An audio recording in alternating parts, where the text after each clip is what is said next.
Hey everyone, this is Karen Waksman, founder of Retail MBA. Today we're going to be talking about wholesale fashion accessories.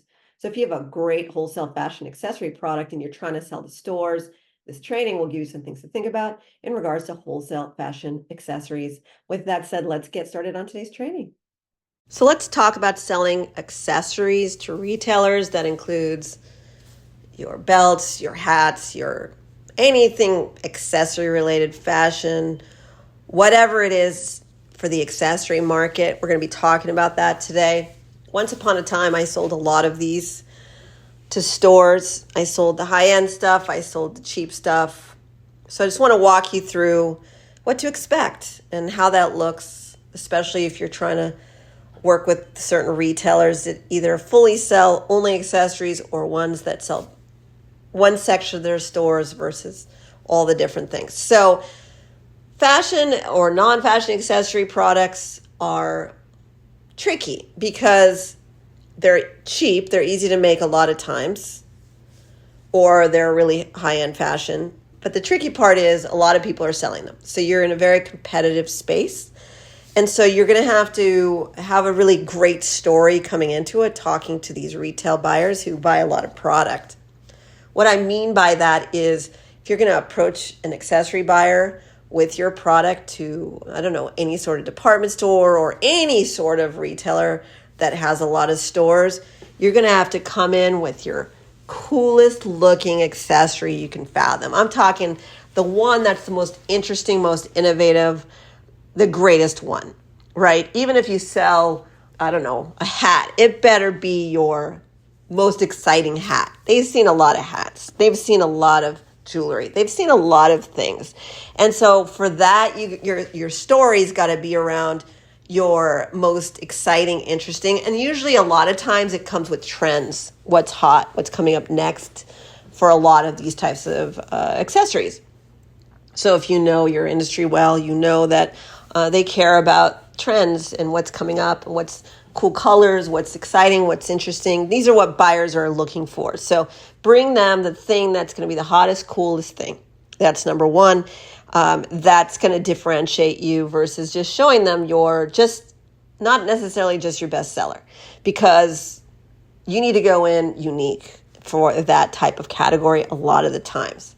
Now, obviously, there's exceptions to the rules. Don't get mad at me if that didn't convert, but it is typically the way I would go if I was bringing something like an accessory to the world, because there's so many people like you. The second thing is you got to decide how you're going to sell the thing. Are you going to go sell it to, say, an Aldo stores versus high-end department stores versus discount and so forth stores? Do you want your product private labeled, meaning it's under their brand name versus your brand? It's going to depend on you and your personality. I'll walk you through some different ways to sell an accessory. Number one is if you want to sell a product to, say, a mid-tier retailer, they're basically have seen it all, so you got to come in with something new and exciting.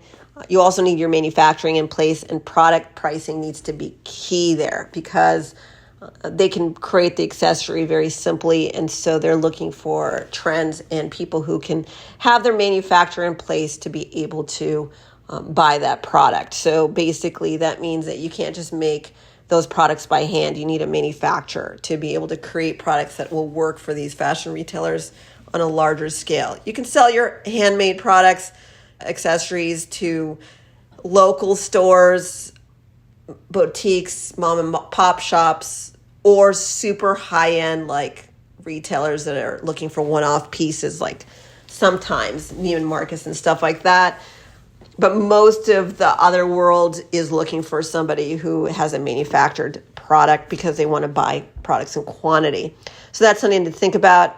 If you're selling a product that could be workable for, say, a Ross stores or those types of stores, just be aware that they're always going to do it under their private label brand. Typically, never. They want new branded products a lot of the time. So what that means is they're looking for the brands to be placed on the accessory.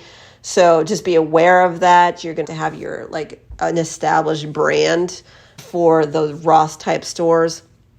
However, if you sell to and a lot of the other mid-tiers, they're okay with either you having a well-known brand or not. You can sell it to them under their private label brand.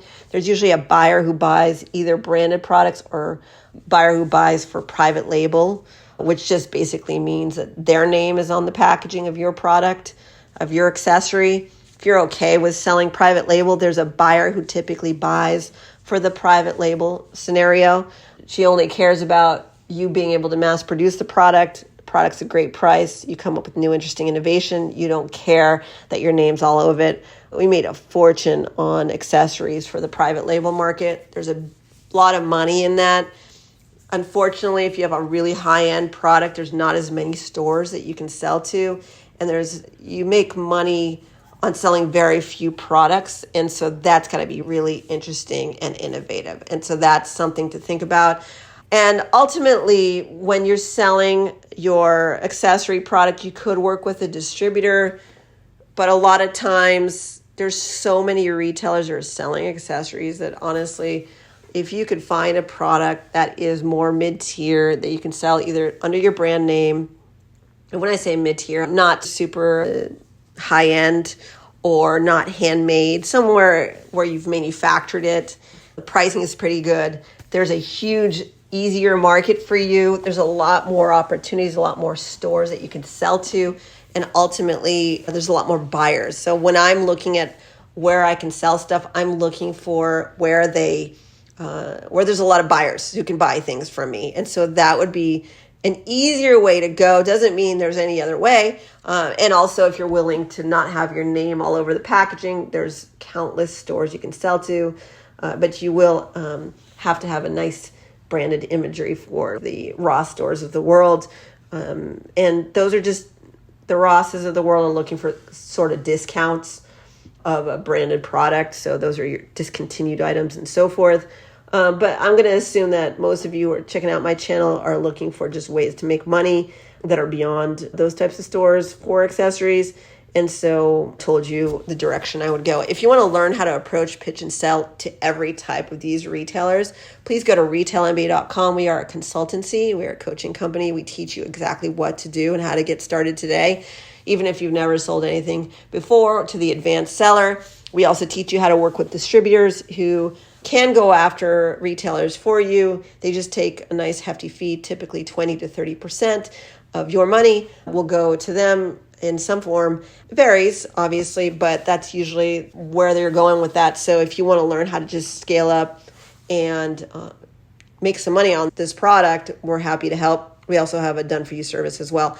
Karen Waksman, Retail MBA, just wanted to give you some ideas on the accessory market. Thanks so much.